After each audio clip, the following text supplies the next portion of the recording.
आज दिवस तिसरा 26 तारीख। आज माझ्या घरी माझ्या बहिणीचा साखरपुडा होता। उर्वीचं तिच्या आजोबांशी आणि काकांशी खेळणं चालू होतं। खेळता खेळता उर्वीला भूक लागली आणि उर्वी गेली मग आंबे खायला आत्तूकडे। आत्तू आतमध्ये बसून उर्वीला आंबे भरवत होती। भरवत कसली उर्वी एकटीच खात होती। आंबा उर्वीचं आवडतं फळ। खाताना पूर्ण एकदम पिवळी करून घेते स्वतःला। उर्वी आंब्याने घाण झालेली पूर्ण, म्हणून तिला आंघोळ करायला घेऊन गेले। तोपर्यंत मी आमच्या घराच्या मागच्या बाजूला असणारं एक सुंदर असं निसर्ग सौंदर्य पाहत होतो। सोबत आमचाही नाश्ता झाला आणि मी आलो गाव राहायला, म्हणजे फिरायला। मी आलो सरळ वरच्या रोडवरती।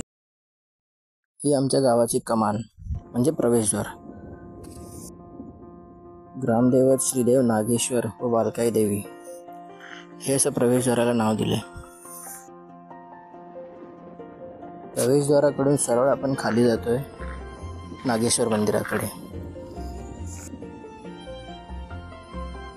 खाली येताना हे दोन स्लॅबची घरं आहेत आजूबाजूला।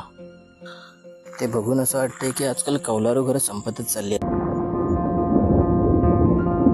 सुस्वागतम, म्हणजेच आपण देवळाकडे पोहोचतोय आता। जर अजून खाली येतोय तर ही आपली दीपमाळ दिसते आणि हा पूर्ण मंदिराच्या आजूबाजूचा परिसर। मंदिराच्या आजूबाजूचा परिसर अतिशय सुंदर आहे। सगळीकडे हिरवळ आहे, सुंदर वातावरण आहे। उजवीकडे वडाचं झाड आणि डावीकडे तुळस आहे। हे मंदिराचं प्रवेशद्वार आहे आणि इथे डावीकडील तुळस। मंदिराच्या प्रवेशद्वारातून आपण सरळ आत येतोय। हे जुनं बांधकाम आहे भरपूर, काही वर्षांपूर्वींचं।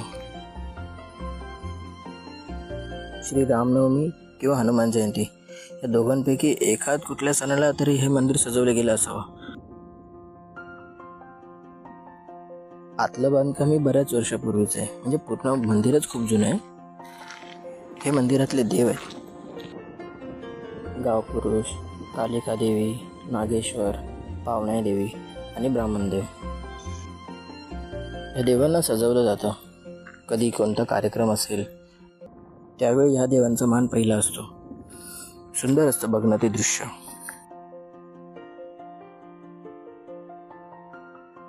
सुरुवातीपासून एक एक मंदिराचा टप्पा गाठत आता आपण पोहोचतोय मंदिराच्या अंतिम टप्प्याला। इथे आहे श्रीदेव नागेश्वरची पिंड। हे आमच्या हडेगावचं ग्रामदैवत आहे।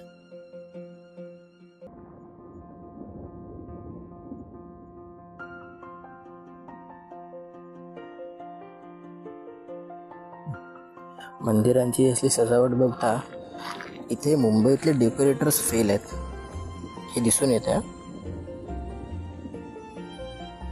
इथे बसलं की जगातला सगळ्यात मोठा शांततेचा अनुभव येतो। पीसफुल लाईफ जे म्हणतात ना, ते हे गावातलं। शहरामध्ये नुसतं रगडा आणि मरा। पैशाचं सुख तर भरपूर आहे, पण मनशांती नाही आहे ना, ती कुठे भेटणार? त्यासाठी कोकणात यावं लागतं। हे समोरचे दिसतंय ते आम्हा सुर्व्यांचं कुळदैवत मंदिर। मंदिर अगदी छोटं आहे, म्हणजे इथल्या हिशोबाने छोटं आहे। मुंबईत ह्यांना मोठी मंदिरं म्हणतात।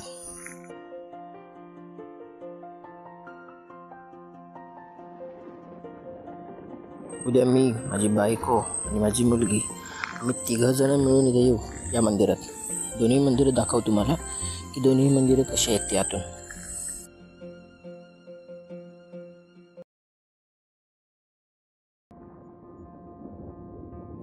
मग पुढे या मंदिरातही 2 मिनिटं बसलो। इथेही तशीच शांतता।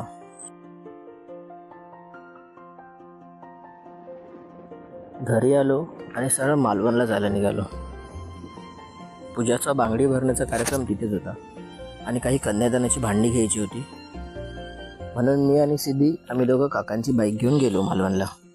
आजूबाजूला सेम गोव्यासारखं दृश्य दिसतंय सगळं, आणि हे आहे मालवण, हे गोवा नाही आहे।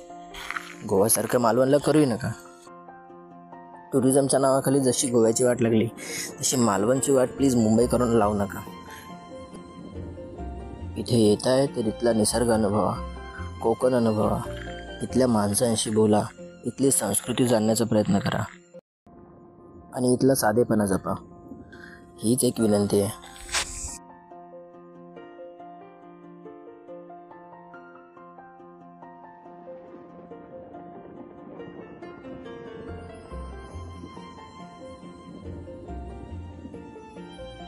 इथून थोडं पुढे जात असता आपल्याला भेटतोय मालवण बाजार.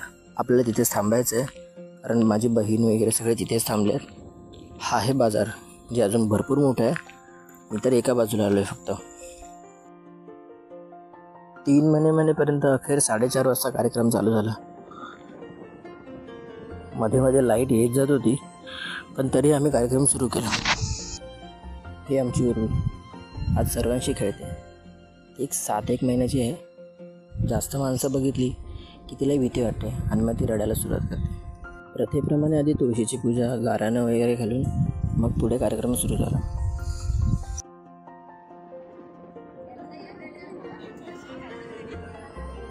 सर्वांचं फोटो सेशन वगैरे चालू होतं आणि मग आम्ही पुढच्या कार्यक्रमाला लागलो, अंगठी घालण्याच्या.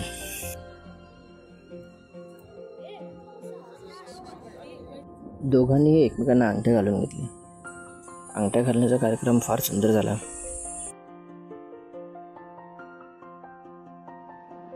दोघांनी एकमेकांना पेढे भरवले, साखरपुडे फोडले, साखर भरवली, त्याच्यानंतर केक कापला, तो केक भरवला.